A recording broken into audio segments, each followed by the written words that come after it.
Finalmente, ha sido difícil, ha sido un arduo trabajo, pero aquí estoy, o aquí estamos más bien con el invitado de este episodio. El episodio que hoy van a ver es un episodio muy especial para mí. De verdad, llevo tiempo tratando de contactarme con esta persona que de verdad hace una labor excepcional, una labor que de verdad admiro mucho y que hoy vamos a hablar un poco de su vida, de lo que está haciendo, de cómo ha sido todo esta revolución mediática que ha tenido este año. Y bueno, nada, no quiero extenderme más y darle la bienvenida, un aplauso a el gran Levi Rincón. Levi, bienvenido, ¿cómo estás? Un aplauso. Hola hermano, no, muchas gracias por la invitación. He estado bastante ocupado, pero apenas tuve el tiempo, te escribí pues para que le diéramos a la vaina. Claro que sí, muchas gracias por eso. Y bueno, no, ahorita hablaba de que este año ha sido fundamental para ti, para tu carrera, para tu proyecto en general. Eh, ¿Para ti era lo que estabas imaginando este año o tenías otras cosas en mente antes que pasara la pandemia? No, no, definitivamente yo quería hacer otra cosa, estaba pensando dedicarme de hecho a escribir un libro. Siempre he tenido como esa vaina ahí pendiente de poder escribir un libro autobiográfico de realismo sucio o de periodismo narrativo, podría ser también de crónicas. Estaba entre esas dos posibilidades y yo hacía otra cosa completamente diferente que era salir a entrevistar gente en la calle, ¿no? Que los Vox Pop.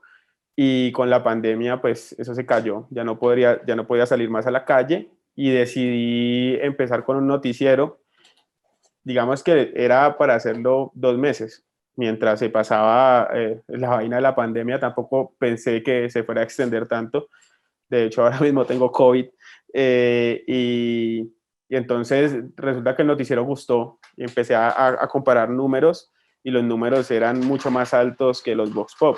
También yo creo por el hecho de que la gente estaba encerrada en la casa, ¿no? Como la gente estaba encerrada en la casa, ponía mucha atención a redes sociales y de ahí decidí abrir la cuenta de YouTube, pues abrirla, no utilizarla. Yo la había abierto en diciembre del año pasado, pero no me gustó, no tenía como mucha interacción ahí y decidí abrir la cuenta, decidí empezar a usar la cuenta de YouTube y se volvió todo un fenómeno. Desde marzo, digamos que la cuenta de YouTube la abrí en abril, perdón, la empecé a utilizar en abril y hasta ahora pues ya lleva 218,000 suscriptores.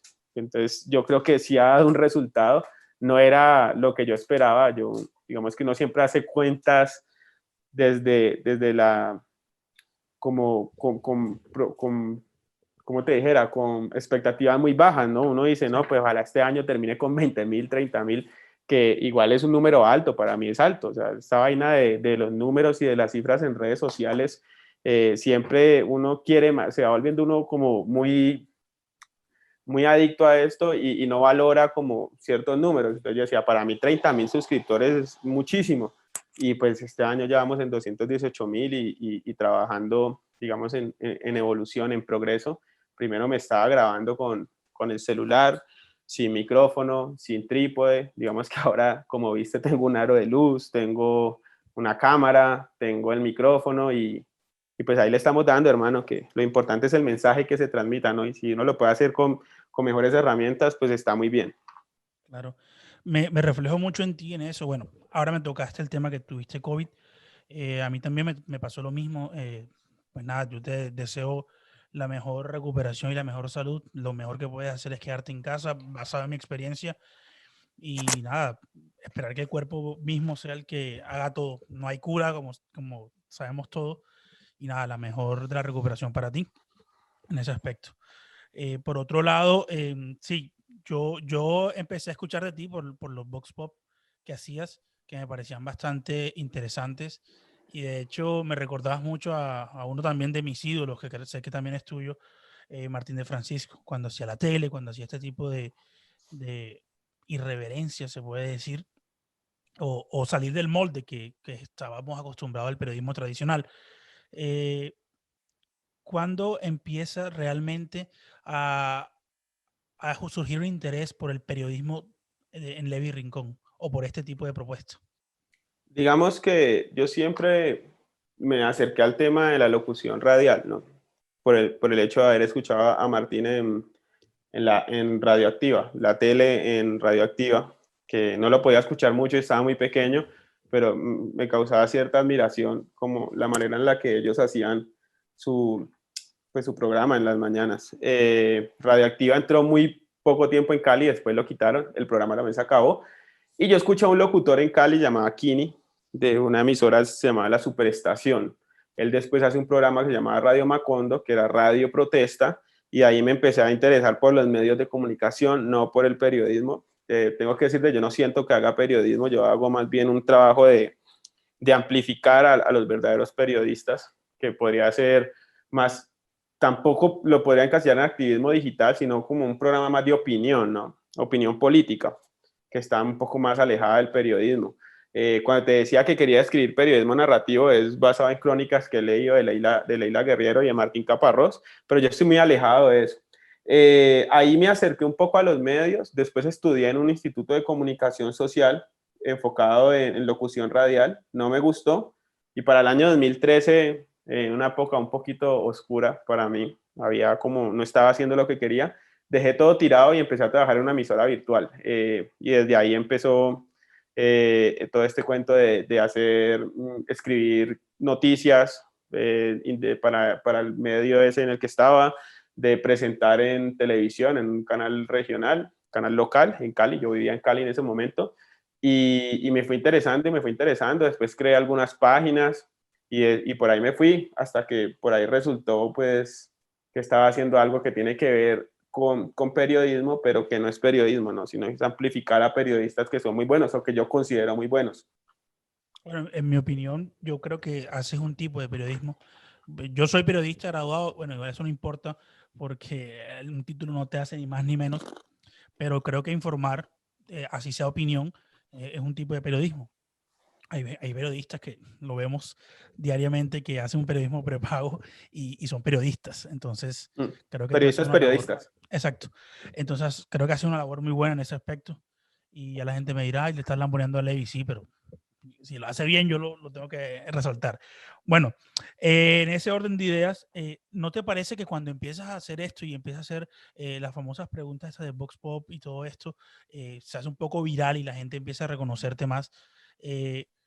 ¿No tuviste algún momento una duda como que, oye, me estoy metiendo en un terreno bastante espinoso y puede atentar un día contra mi imagen, contra mi vida, contra lo que sea? ¿Cómo fue como ese conflicto si tuviste? Y si no, cuéntame cómo decidiste ese camino. Pues mira, yo no, nunca he tenido como ese miedo a decir las cosas o a que eso vaya a atentar contra mi imagen, por el hecho de venir de los estratos bajos, ¿no? De la pobreza absoluta. Cuando vos sos pobre, pues te queda una cosa y es echar para arriba, ¿no? Porque no tenés nada más que perder. O sea, vos ya no vas a poder perder nada más, ya naciste sin nada. Entonces, a partir de ahí, yo utilicé eso más bien como una herramienta para ser espontáneo en mis cosas. Entonces, nunca he tenido lío con que digan esto de mí, o opinen esto, o cualquier cosa que se pueda murmurar, porque yo tengo claro hacia dónde quiero ir, o hacia dónde quiero apuntar, o qué es lo que quiero decir. Entonces, por el lado no, más bien por el lado de la seguridad, sí, lo pensé en algún momento, porque empezaron a llegar amenazas. Las primeras fueron por redes sociales, me escribían, después llamadas, una vez me pagaron una moto, vainas así, pero pues hermano, lo que pasa es que uno de cualquier cosa se puede morir en Colombia, ¿no? Hay gente que no, nunca hace nada, nunca dice nada, nunca opina nada, y ese día salieron y por robarle el celular lo mataron, ¿no? O por sacar plata de un cajero los mataron también. Entonces, ¿cómo es que en Colombia está latente el hecho de que te puedan matar por cualquier cosa? Porque pues vivimos inmersos en la violencia.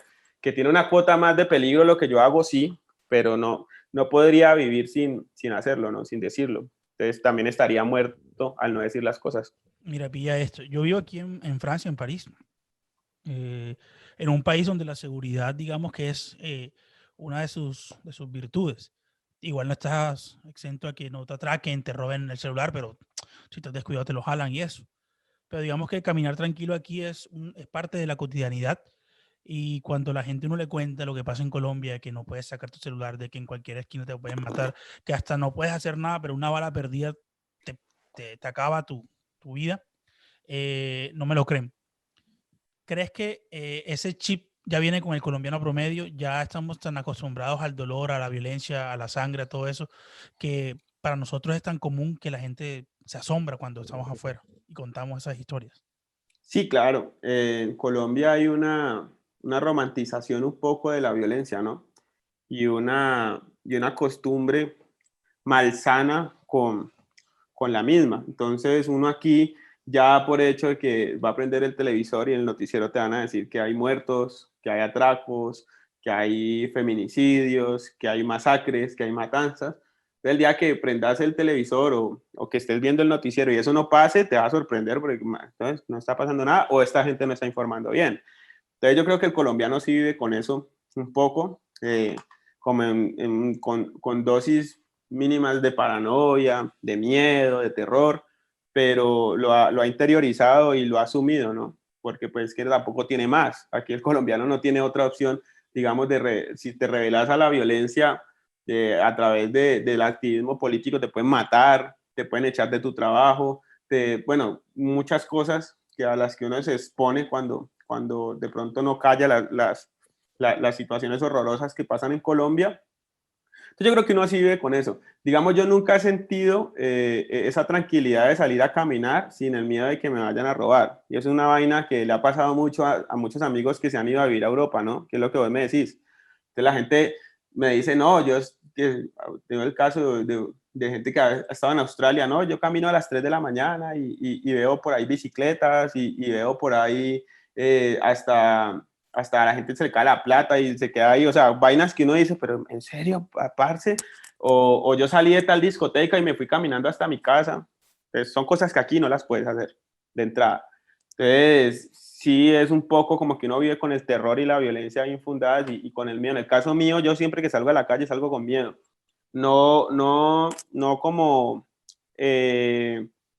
paralizado pues del miedo o paranoico, pero sí estoy siempre pendiente de la moto, del carro raro, de los manes raros. Todo el tiempo me pasa. Eh, ahora que hablas de eso, ¿has sufrido amenazas? No tienes muchos simpatizantes, o sea, tienes mucha gente que te admira, pero la otra mitad del país es un ataque constante. Eh, Más o menos cuántos ataques diarios puedes recibir y algo que te haya sorprendido que te digan a diario, como que hey, tal cosa, que tú digas, wow, hasta qué extremo puede llegar la gente por no simpatizar con ellos.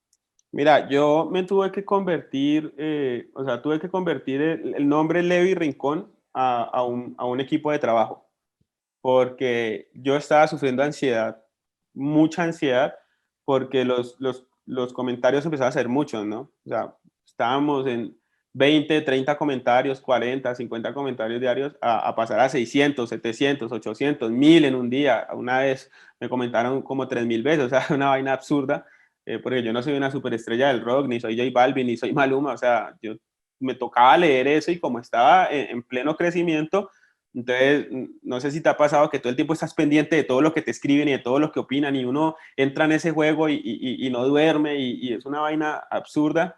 Entonces, yo, con mis amigos de toda la vida o amigos con los que he trabajado, con los que hemos hecho marketing digital o hemos tenido agencias, les pedí, parce, no hay plata, porque en realidad para que esto de plata es muy duro, pero ayúdenme, hermano, porque esto me está sobrepasando. Entonces, un amigo mío es el que me edita, un amigo mío el que me maneja las redes. O sea, yo los posts los hago yo. Lo que yo quiero publicar lo publico, pero ya la lectura de los comentarios, como ejercicio de salud mental, yo me meto 20, 30 minutos, reviso lo que puedo, pero constantemente están ellos haciendo ese trabajo porque, hermano, es una locura. Hay gente que es muy impulsiva, es muy pasional, muy sentimental con este cuento con este tema de la política. Gente que no propiamente me sigue, le gusta lo que yo hago, que no simpatiza conmigo ni con mis ideologías políticas, y pues entonces empiezan a escribir, a amenazarme. Hay gente que se consigue mi número de teléfono, o sea, es una vaina loca, absurda, muy absurda. Entonces, sí, hay amenazas. Todos los días yo recibo entre 400 y 500 mensajes, un día normal, un día no, digamos, un día que yo escriba algo que genere mucha reacción o muchas rabias o muchas pasiones, porque también escriben comentarios positivos, ¿no? O sea, también hay comentarios, hay 2000 comentarios, entonces, o sea, eso no lo lee nadie y uno lo único que hace es a veces como agradecerle a todo el mundo porque pues también que la gente se tome el tiempo de decirte, me gusta lo que haces, te apoyo en tu proyecto, es muy lindo, pero uno no alcanza, digamos, a responderle a todos. Cuando empezaste el proyecto, ¿te imaginaste la magnitud de donde ibas a llegar con todo esto? Porque hoy en día yo digo que eres el líder o la cabeza visible dentro de otros que hacen muy buen trabajo de un cambio en Colombia. ¿Qué pensabas Pero, cuando empezaste? pues primero uno piensa en hacer lo que uno quiere hacer y considera que es justo, ¿no? Y que representa una causa. Entonces, empezando por ahí, ya uno empieza feliz, ¿no? Que uno tener la oportunidad, digamos que ahora las redes sociales te dan esa oportunidad de vos mismo hacer tu contenido y publicarlo, ya es una cuestión de, puede ser de suerte con otras cosas, de que te vean o no. Anteriormente tenías que ir a un medio y rogar, por favor, déjenme, y a mí me pasó en la radio que todo el mundo me cerró las puertas, ¿no? Me dijeron, no, vos no sos bueno, vos no puedes hacer esto, lo que vos haces no me gusta, hay unas ciertas mafias que se mueven dentro de la radio, ciertas vacas sagradas que son, no se pueden mover, son inamovibles. Entonces uno siente como ese peso de pensar que uno es que uno va a fracasar, ¿no? Que uno nunca va a lograr, que uno no, que escogió el camino mal. Entonces, cuando yo empecé muy contento, no con esas expectativas, porque uno nunca hace las cosas pensando en que el éxito se va a reflejar en cifras, ¿no? Sino de saber que uno está haciendo lo que quiere, ¿no? Yo creo que el motor o la fuerza de vida de uno es hacer lo que uno quiere. Cuando uno hace lo que uno quiere, pues por ende va ganando un poco el terreno, ¿no? Es muy diferente uno levantarse a escribir, en el caso mío a mí me gusta escribir o a generar contenido, a levantarse a un call center, que a mí me tocó trabajar en un call center mucho tiempo y quedé con esa marca.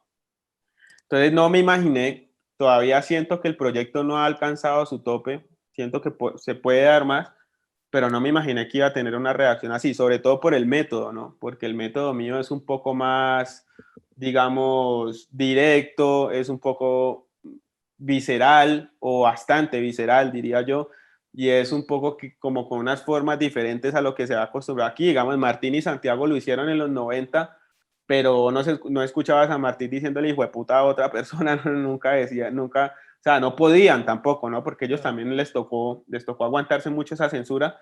Entonces, que ahora yo motivado en leer a Fernando Vallejo y viendo que ya no había quien me pudiera decir que no, empecé con el cuento de hijo de putear, que es algo muy colombiano, ¿no? Y es algo del colombiano promedio, el colombiano de la esquina, el que se para a tomarse una cerveza y hablar con los amigos, necesariamente no hijo de putear para tratar mal al otro, sino para extrapolar esa indignación, ¿no? Ya Son expresiones que se hacen coloquiales.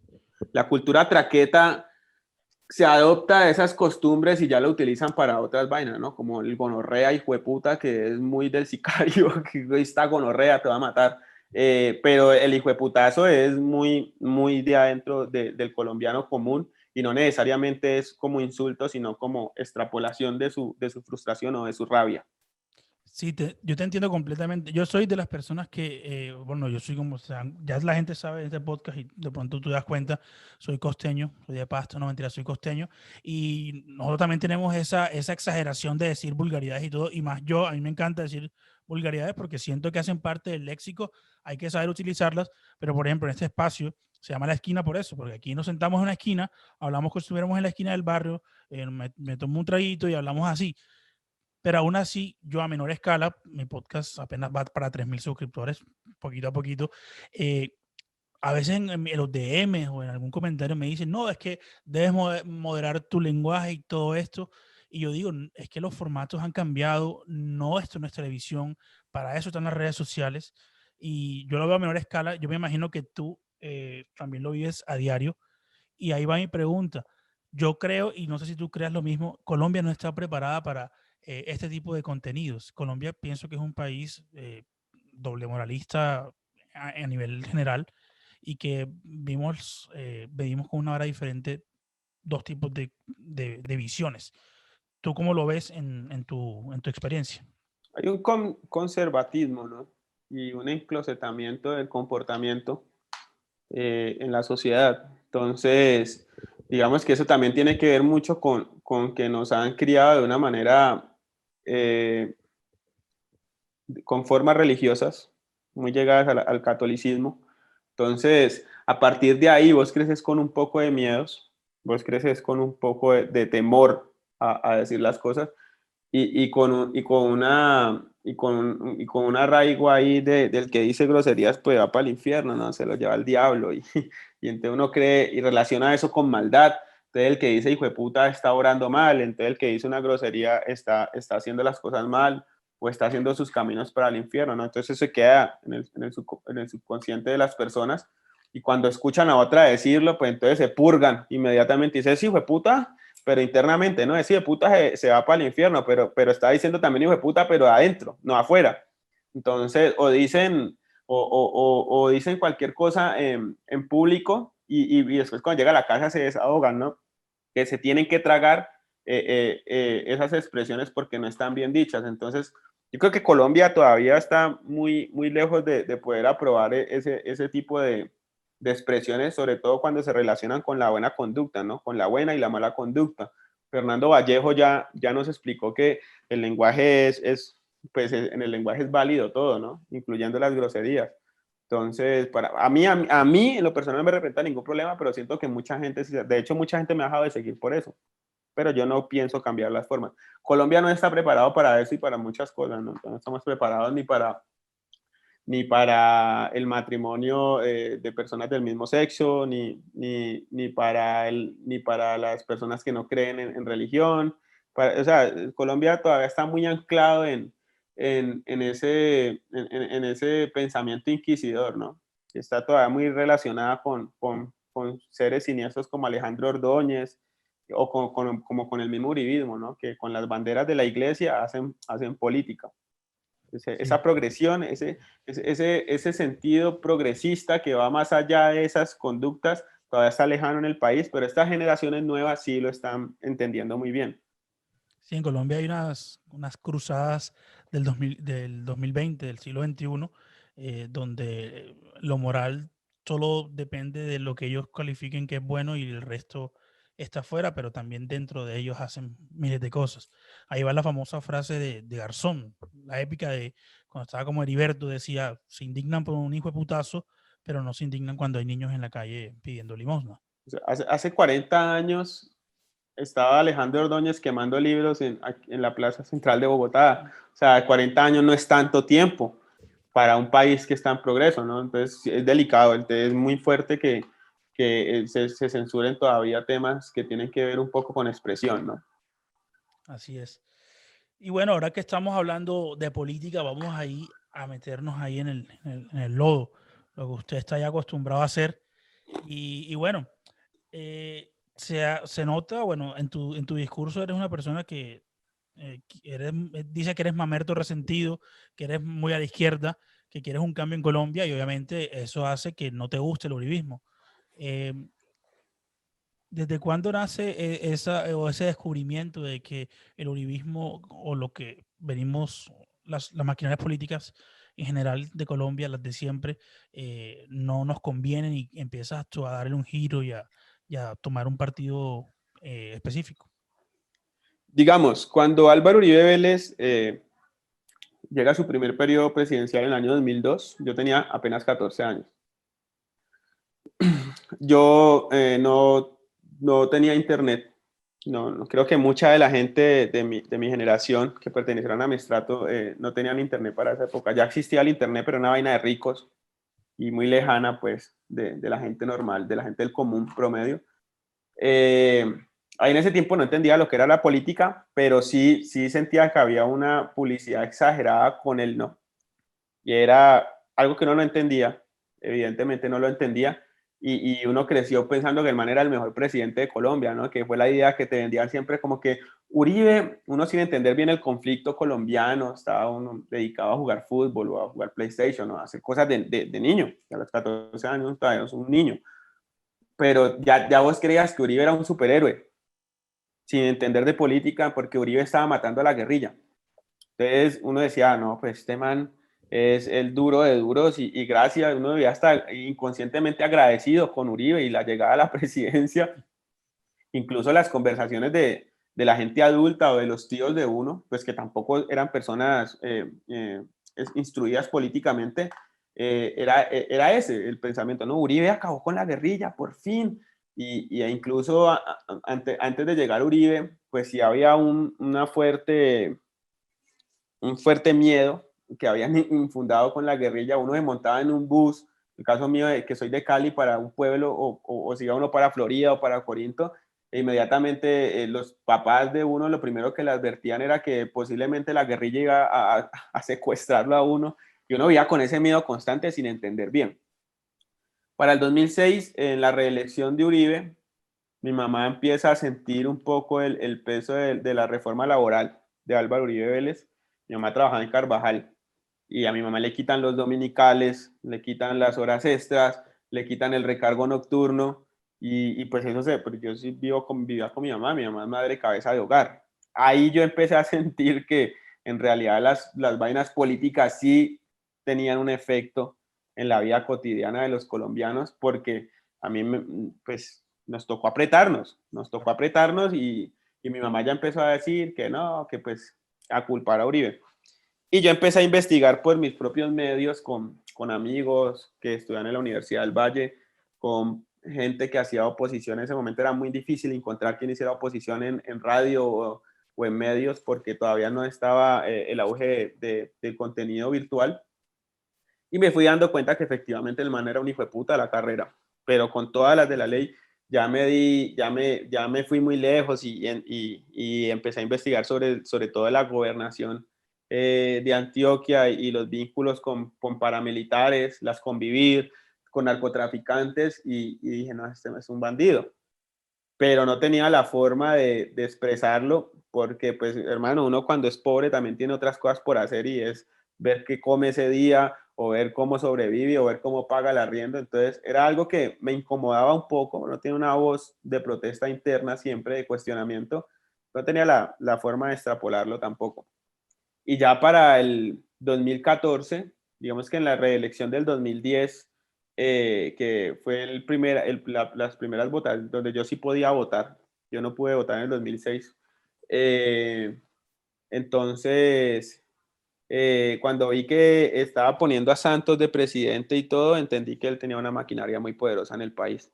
Para el 2014 ya sí pude hacer una oposición férrea desde el medio de comunicación en el que estaba y desde ahí yo creo que desde el 2013, 2014 empecé hasta ahora, lo que es que digo de frente a Uribe y al uribismo, cuando se creó el Centro Democrático y todo, ¿no? Porque anteriormente era el partido de la U, que era un partido de gonorrea, yo creo que todavía mucho peor, ¿no? Porque era además muy aceptado popularmente. El Centro Democrático gozó de popularidad, pero no tanta como la tuvo el partido de la U.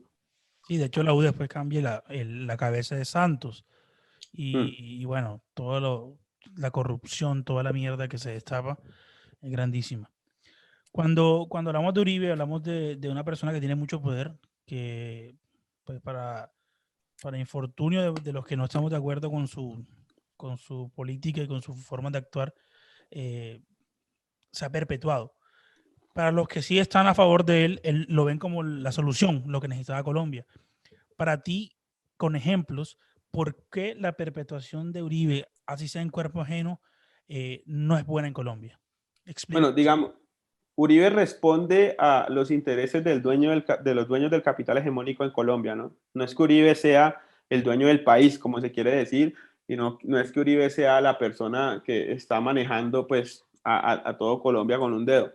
Uribe es la ficha que escogieron los dueños del capital hegemónico para venir aquí a controlar, digamos, podría ser en temas políticos, pero también en el tema del control social, ¿no? Y es que Uribe implementó algo en Colombia que no se había visto nunca, que era el asesinato de guerrilleros y de líderes sociales, ponerlo como un punto ejemplarizante para el progreso de Colombia.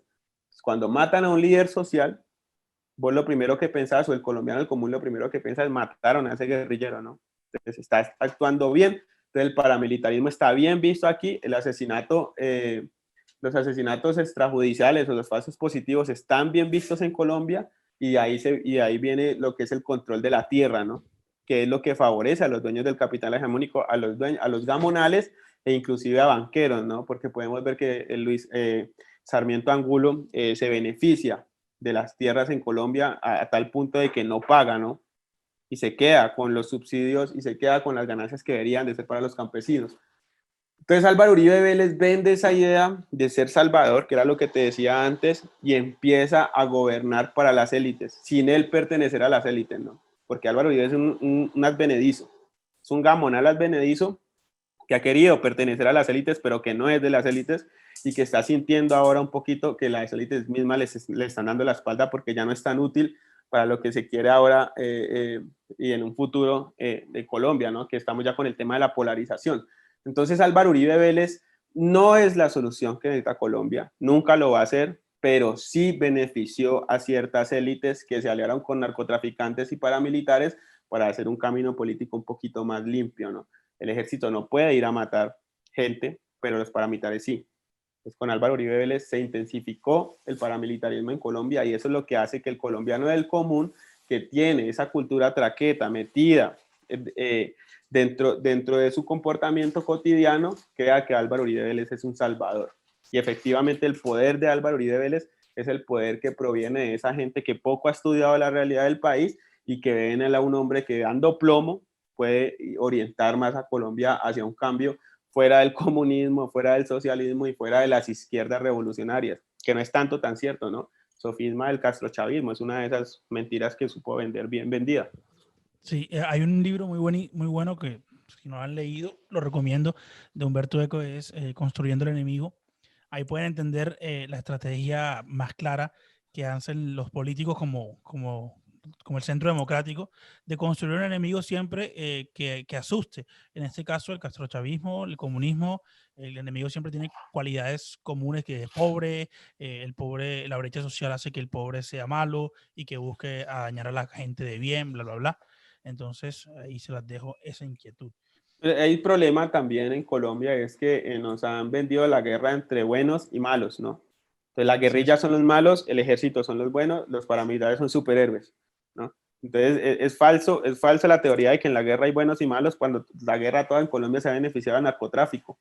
Entonces cuando todo el dinero entra del narcotráfico y beneficia la guerra, pues todos son culpables, porque todos están entrando dentro de ese negocio, que es un negocio multimillonario que termina favoreciendo y beneficiando a los que te digo yo que son los dueños del capital hegemónico, en ese caso, digamos, megaterratenientes o megalatifundistas, que ya ni siquiera son latifundios, sino megalatifundios, gente que acapara tierras y desplaza campesinos, ¿no?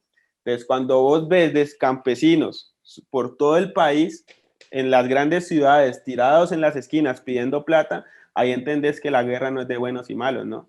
Que la guerra es un conflicto de narcotráfico que está afectando a los pobres como siempre y que tiene como protagonistas en los campos dándose balas a hijos de pobres con otros hijos de pobres.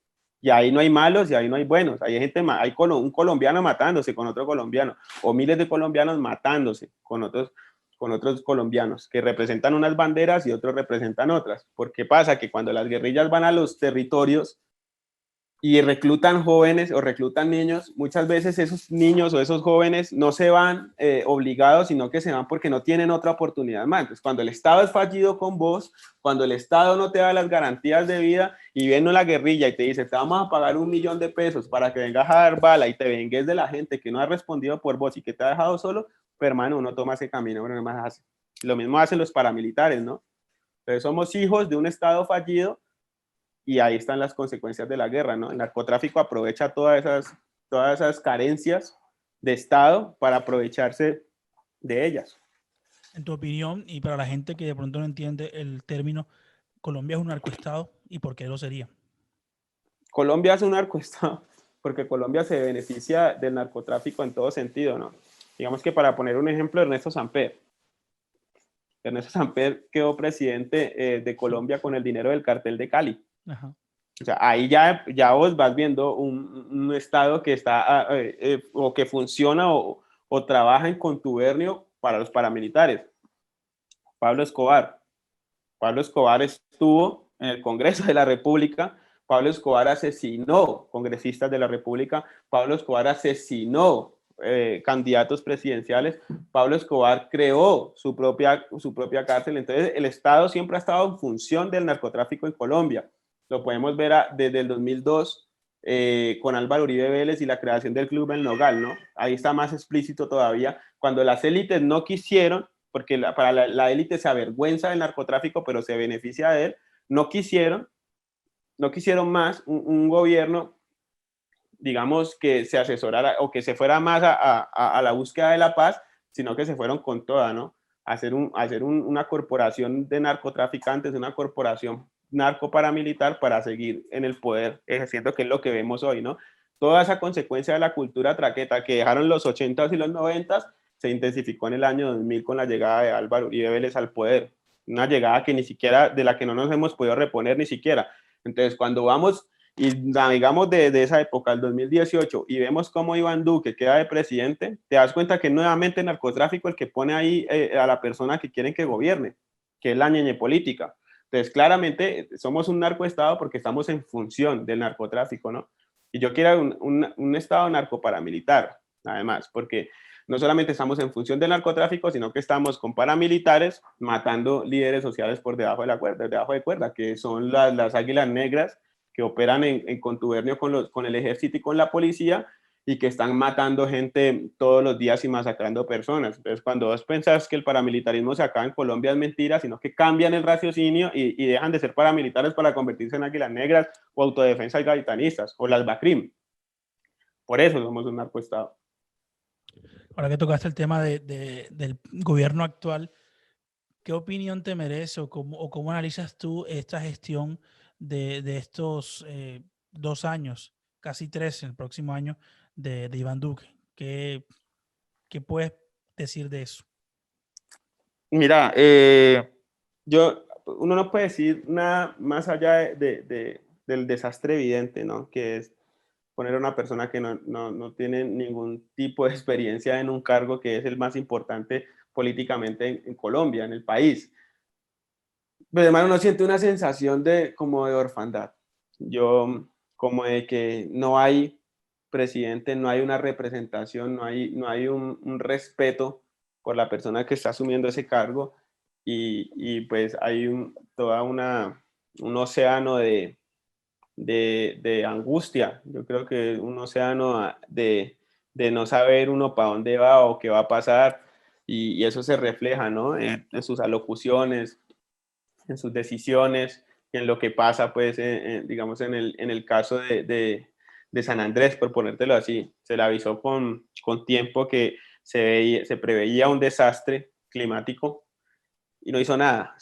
Entonces, son cosas que uno, pues, hermano, queda ahí como con la pandemia, prefirió hacer un programa diario donde maquilla frases que hacer una gestión verdaderamente importante. ¿Tú no crees que hay orfandad y que el man está ahí cumpliendo? También yo creo que tampoco es que esté feliz ahí, está cumpliendo una orden que se le dio y él también quiere que esto pase rápido. No creo que la sensación en Colombia es la misma para casi todos, incluso para los del uribismo, que se acabe rápido este gobierno a ver qué va a pasar porque fue un desastre haber puesto a ese man ahí a gobernar, ¿no? Que lo pusieron en la registraduría y lo pusieron las mafias, robándosele la presidencia a Gustavo Petro. ¿Podríamos decir que estamos ante el peor gobierno de la historia reciente de Colombia? Es que es muy difícil porque está el gobierno de Pastrana, ¿no? No. El gobierno de Pastrana también fue un gobierno nefasto, pero yo creo que Duque sí está poniendo la vara muy alta, está poniendo la vara muy alta y yo creo que es como el punto en el que ya la sociedad tiene que reaccionar y darse cuenta que se tiene que acabar un poco esa manía de estar poniendo presidentes por caudillos. Yo creo que pues, por lo menos de este siglo, sí, es el peor, porque pues Pastrana estuvo en el siglo pasado y en este, Sí. ¿no? 2 años en el pasado y 2 años en este, y pues si lo ponemos solamente en la gestión de este siglo, sí, ha sido el peor. Increíble porque hasta donde las personas tienen conocimiento o la memoria, a mí me da siempre Pastrana como el peor, pero Duque está haciendo todos los honores para grabarse como el peor y superar lo que hizo Pastrana. Eso creería yo. Sí, claro, es horrible, además que estamos en una ola de violencia tenaz, ¿no? Las masacres, los asesinatos, las guerrillas, el paramilitarismo, narcotráfico, o sea, por todo lado hay muerte y hay matanza, entonces, creo que sí. terrible eso y desde la diáspora ver todo lo que pasa da más impotencia aún porque quizá uno del país, estando en Colombia, uno lo ve y quizá, no sé, hace cosas, pero desde acá es más complicado y yo podría ser un exiliado no porque esté amenazado ni por nada, sino porque el mismo sistema que tanto hablamos nosotros obligó a que yo no pudiera estar en mi país y tuviera que emigrar a buscar otras oportunidades. Y eso pasa cuando hay un gobierno estéril a nivel de acciones. No Sí, sé si tú claro. tienes alguna experiencia con personas que le ha pasado lo mismo que quizás a mí o peor, que se ha tocado ir por eso que pasa. Digamos que yo, cuando vos, y yo soy un poquito recalcitrante con el tema de venir de la pobreza, porque aquí en Colombia pasa mucho que la gente habla de la pobreza, pero no conoce la pobreza. Entonces, los pobres terminamos siendo siempre cifras, ¿no? Ujú. Entonces un día sale un político y dice, no, estamos reduciendo la pobreza, o, o no, ya no hay pobreza, hemos subido el índice de la clase media, pero, o sea, cuando vos vas a ver realmente cómo vive un pobre, pues te das cuenta que estamos completamente sumidos en la pobreza. La pobreza que genera, que vos te querás ir, ¿no? Migrar, vos querés irte a buscar esperanza en otros países. Muchos amigos míos, digamos, los primeros cuando estuve más pequeño, antes de llegar el año 2000, se fueron a España con sus hermanos mayores o sus papás a ver qué podían conseguir en España. Se fueron a España, después otros se fueron a Chile y después otros se fueron a Asia. O sea, fueron yéndose del país porque aquí no había nada que hacer. Y te puedo decir que es gente buenísima en sus formas, gente muy inteligente, talentos impresionantes que se perdieron, no solamente porque querían seguir siendo pobres, sino porque no había oportunidad.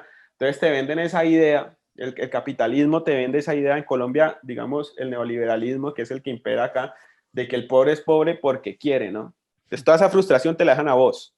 Si vos no conseguís un buen trabajo, si vos no puedes pagar un carro a cuotas, si vos no puedes pagar un apartamento, si vos no salís del entorno en el que creciste, fue por tu culpa. El fracasado sos vos. Pero es falso, ¿no? Porque hay un poco de impedimentos para que vos lo puedas hacer. Mira, yo he visto las mentes más brillantes de mi generación, ¿no? Poder irse en una empresa 12 horas, 8 horas diarias, trasnochando, haciendo 3 turnos, o en un call center, ¿no? Que fue la nueva forma de esclavitud. En algún momento fue la nueva forma de esclavitud para nosotros los pobres. Gente que se perdió por la necesidad, porque no había que comer.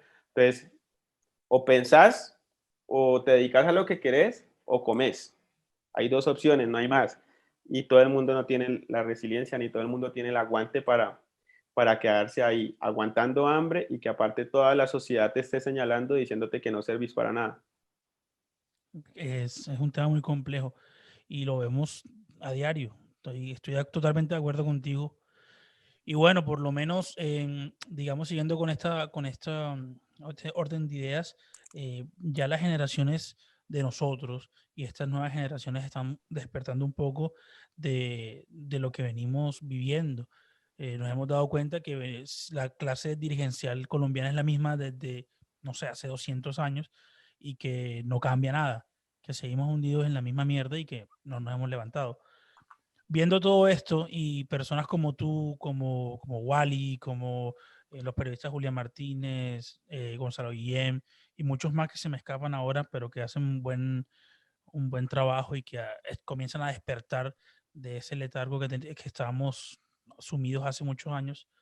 ¿Cómo ves tú el 2022 y qué esperanza de un cambio puede haber en tu opinión? Mira, el cambio se da en el 2022 siempre y cuando haya unión en los sectores alternativos, ¿no? Que es una unión que uno ve difícil debido a lo que está pasando con el tema de Fajardo y Robledo y el Partido Verde. No es solamente poner un presidente, no es solamente y decir este es el que nos va a representar, sino que es también cambiar el Congreso de la República, ¿no? Y es poner una cantidad de senadores que de verdad representen al pueblo, ¿no? Que sean senadores, no todos pensando igual, pero que tengan por lo menos las mismas ideas o que apunten hacia las mismas ideologías, ¿no? Que en este caso es el progresismo. Yo creo que hay que hacer una consulta incluyente, una consulta en la que estén todos y el que gane ahí esa consulta sea el candidato que represente las banderas progresistas. Quisiera yo que fuera Gustavo Petro, pero la democracia es la democracia, ¿no? Si no es Gustavo Petro y hay que poner todo lo que uno pueda poner, todas sus herramientas para que sea un candidato que esté lejos del uribismo, pues ese es el que hay que poner. Yo en lo personal siento que la persona más preparada para gobernar Colombia es Gustavo Petro, pero pues uno tiene que ser también, digamos, condescendiente o más bien abierto a que a todo el mundo no le gusta, ¿no?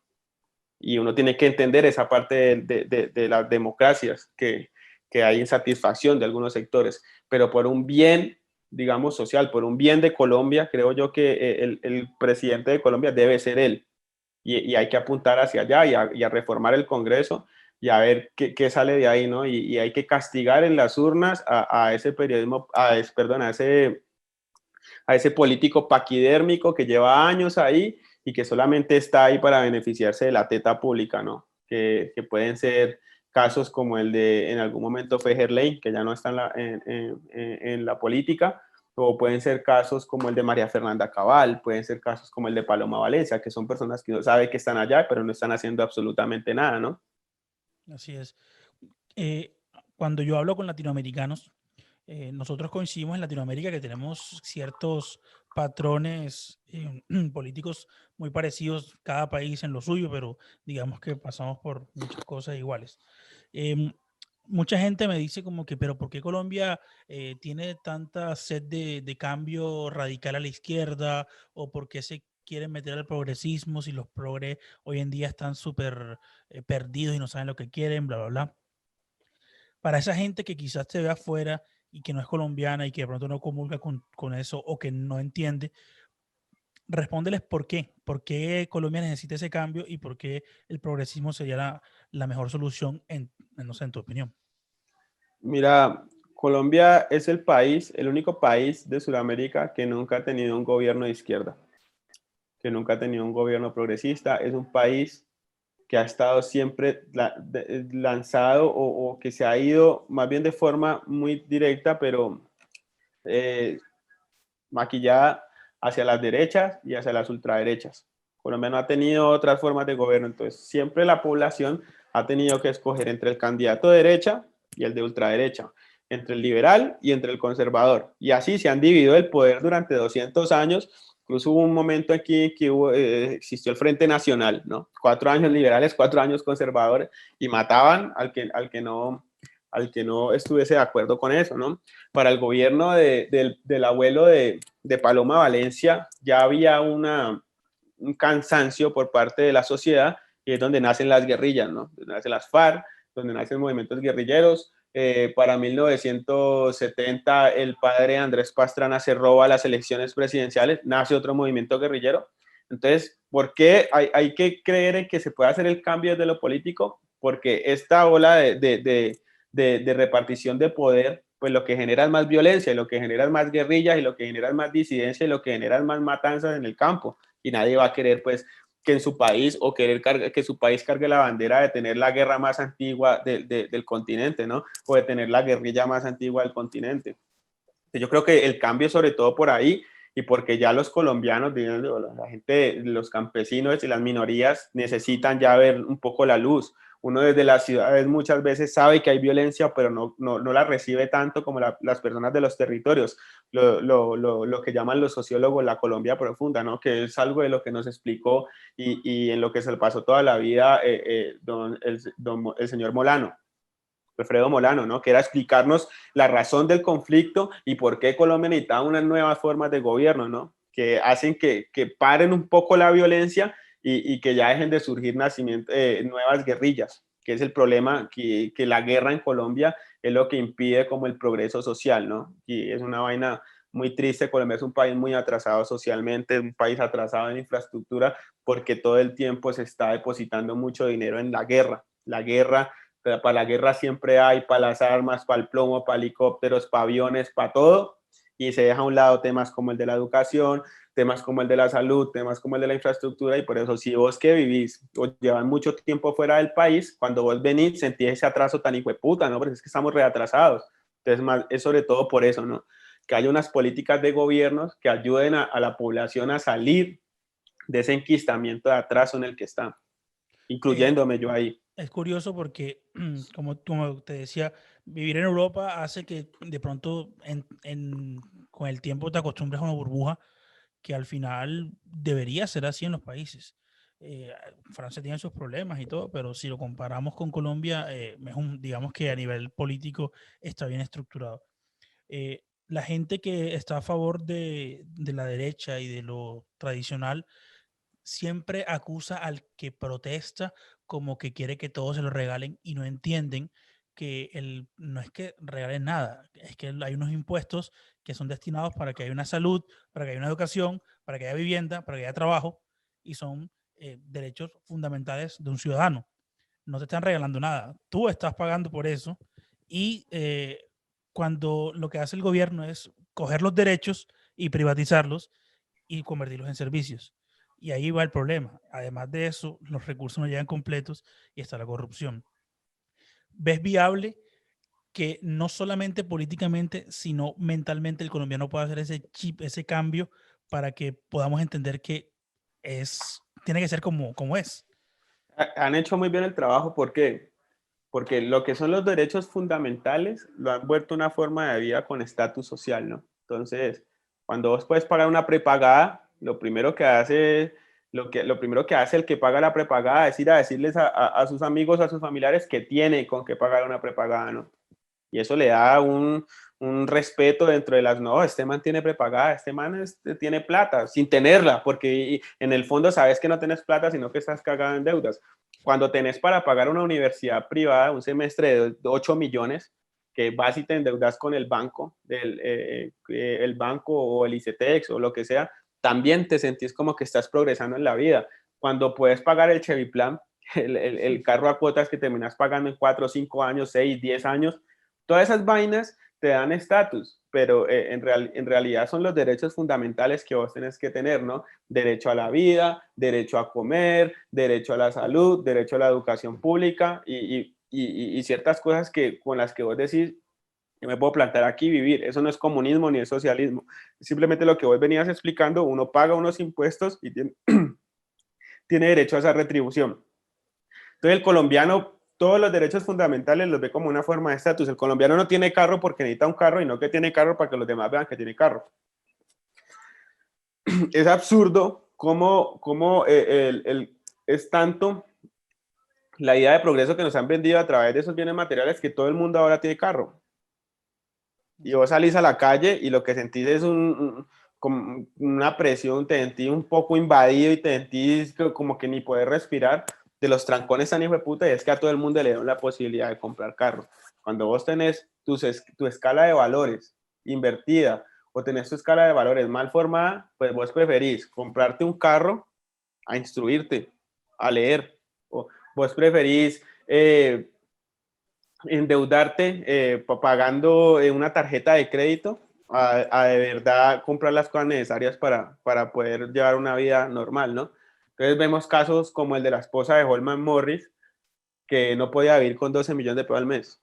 O sea, a mí me parece un insulto, a mí de verdad me parece una falta de respeto que vos salgas públicamente a decirle al país que no te alcanzan 12 millones de pesos para poder vivir. Cuando hay personas aquí viviendo con 300.000, 200.000 y hasta 100.000 pesos al mes. Y que el DANE dice que con 400.000 pesos ya eres clase media.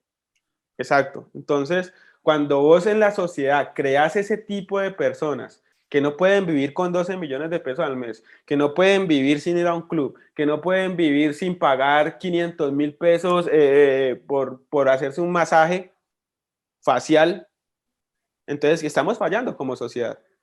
Y eso es un problema que está bien arraigado aquí en este país, y es que mientras más vos puedas gastar y gastar, mejor te sentís y más respeto tenés, ¿no? Entonces, el que anda en una camioneta todo el tiempo con escoltas, armado y dando bala al aire, esa es la persona a la que tenés que respetar, no al que dedica toda su vida a estudiar para con esas bases formar un estilo de vida, ¿no? Y vivir con lo necesario. Las personas tienen que llenarse de lujos innecesarios y es algo que pasa aquí en Colombia. Vos ves en Europa No sé si sea tu caso, que vos muchas veces o preferís utilizar la bicicleta o preferís utilizar el metro, porque preferís ver a la ciudad respirar, que andar en un carro estresado, demorándote 2, 3 horas para llegar, pero con la idea de que está bien porque estás montado en un carro, que es tuyo. El Es carro, ridículo. el carro aquí, yo te doy mi experiencia, digamos aquí brevemente. Yo trabajé una época, trabajé tenía un carro. El carro aquí es un estrés porque al contrario de Colombia, el gobierno hace todo lo posible para que tú uses el transporte público. Lo que hace no es darte créditos para carro, sino que le ponen más impuestos al carro. No solo el carro, sino los parqueos son carísimos. Si tienes un carro, tienes que pagar un parqueo, tienes que pagar un impuesto sobre el impuesto y anual, mejor dicho, es un encarte.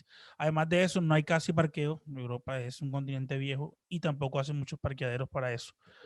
Entonces, lo que hacen es, te pongo más impuestos, te doy más problemas en un carro y lo que hago es fortalecer el transporte público. Tú tienes bus, tienes metro, tienes tranvía, tienes bicicletas y todo está conectado en una misma red. Entonces, tú ves al oficinista, al jefe y al empleado de la misma empresa, al gerente y al que estaba raso cogiendo el mismo metro y salen juntos. Porque el gobierno hace lo posible para que la población tenga comodidades de transporte y que también el medio ambiente gane ahí. Entonces, como que todos van ganando. Y en Colombia no pasa eso. No, estamos a punto de caer en un desastre climático también, ¿no? Es una vaina que tampoco se entiende aquí. Y entonces cuando vos te dicen que es escoger entre las políticas de la vida y las políticas de la muerte, también están jugando un poco con eso, ¿no? Es que el país no aguanta más esa situación, ¿no? No aguanta más que estén escarbando la tierra y estén sacando petróleo. Es una vaina que tampoco la gente entiende. Pero bueno, hay procesos, ¿no? Y hay procesos que yo creo que en Colombia se están dando ya, sobre todo en las nuevas generaciones. En el caso mío, yo ya tengo 33 años, voy a cumplir 33 años, pero cuando vos te devolves y mirás jóvenes de 16, 17, 18, tan comprometidos con el activismo político, tan comprometidos con el tema del cambio climático, pues vos sentís un poco de esperanza. Cuando te vas un poco más a la gente que está más adulta que yo, pues ves y sentís la desazón. Así es. Sí, es complicado. Como que nuestra generación, yo voy para 31 años, estamos como en la mitad de ese cambio, de la esperanza que viene con estas nuevas generaciones y como que el pasado todavía de pensamientos que no quieren progresar. Veremos a ver qué pasa en el futuro. Ojalá no sea tanto tiempo para que haya más vida que muerte. Oye, Levi, te voy a decir un par de cosas antes de ir terminando, cerrando la entrevista. Eh, Cuando hay par de videos por ahí que son bastante épicos en tus inicios, en tu carrera. Por ejemplo, lo de Miguel Polo Polo. ¿Cómo se dio esa entrevista? ¿Y él estaba preparado para lo que tú ibas a hacer o cómo fue eso? Cuéntame. Mira, a mí el tema de Miguel Polo Polo es un tema que no me gusta casi tocar ya, porque siento que cuando se habla de él, todo se lleva al plano personal, ¿no? Y uno debate las ideas un poco. A mí me dijeron que si lo quería entrevistar, y yo dije que sí, y le escribí y cuadramos en entrevistarlo en Cartagena. Eso se dio con un viaje que yo tenía que hacer a Cartagena. Entonces las fechas se dieron y él accedió. Y eso fue lo que pasó. Okay. Después el resultado no le gustó mucho. Y ya, cuando él dice que yo le rogué y que yo le pedí, pues es como que la labor que uno hace cuando quiere entrevistar a alguien, ¿no? Independientemente de que sea Polo Polo o que sea Margarita Rosa de Francisco, uno le habla a la persona y le dice que tiene un interés en entrevistarla. Así es. Ok, perfecto. Eh, También hubo una polémica bastante grande con la señora Vicky Dávila, eh, que escribió una columna donde tildaba a unos como creadores de contenido, activistas políticos, como, digamos, prácticamente como unos sicarios morales, se podría decir, o alguien que hace este tipo de, no sé, que echa veneno. Eh, ¿Cómo tomaste tú ese momento? Y cuéntame un poco de tu pensamiento sobre eso. Digamos, Vicky Ávila, esa columna me la escribió a mí, solamente no escribió Levi Ricón. Eh, Mira, personas como Vicky Ávila que ya están cayendo en la obsolencia, que están patrocinadas claramente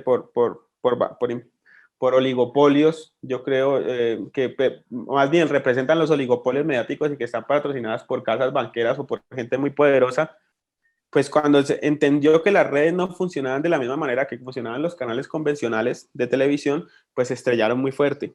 ¿Por qué? Porque anteriormente ellos salían y los veías en una pantalla, pero ellos no tenían esa relación, ¿no? Con las personas del común y no tenían tan cercana esa opinión. Entonces todo el tiempo pensaban que era positivo y que era asertivo su trabajo.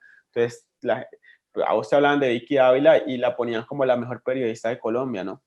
Ella misma creyó eso.